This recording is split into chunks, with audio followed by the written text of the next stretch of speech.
United Utilities and before that North West Water, you've had to, it's been privatised for quite a long time, hasn't it? So you're playing catch up, is that what you'd say? So if you're, someone like us who really loves swimming in the Eden, it's great to hear you're spending £900 million, but in a sense that's a catch up.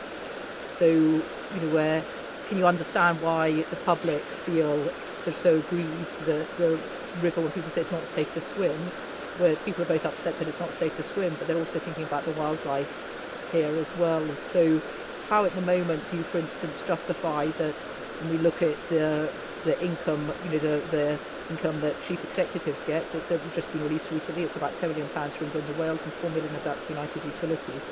So how do you justify given the environmental impact United Utilities is having, the high payments towards their chief execs? Yeah, so let me just answer that in a couple of ways. The first one is the impact on us. Are we playing catch up? The answer is no, we're not playing catch up. The industry and the regulators never prioritised this activity, so we've never received the funding or the driver that says you need to deal with combined sewer overflows. That is a fairly recent phenomenon that the industry has said, yeah, this is not great. The regulator has obviously said that as well, hence we're now getting that funding in place. So ignorance of the environment, you haven't been monitoring, so you just don't, your excuse is that you didn't know there was an environmental impact, so you didn't feel it was your obligation to do anything about it? Since about 2016, 17, 18, we've installed monitors on all of these overflows, and those monitors have shown us the size of the issue. So those monitors monitor how often the storm overflows discharge and how long for, and that's then given the data that has driven the industry to this point where it says that is an issue. So was ignorance because you didn't have any monitoring systems in place before? Yeah, there was no monitoring before, so nobody actually knew the size of the issue.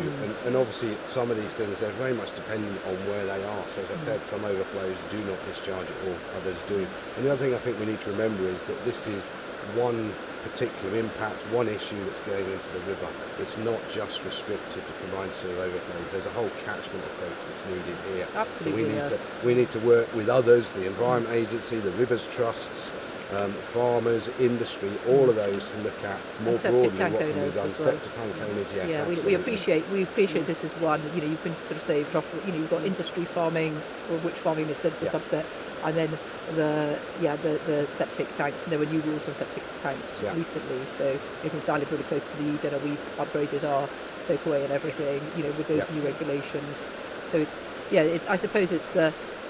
As a large corporate profit-making organisation, then people have you can perhaps understand the anger that people feel against water companies.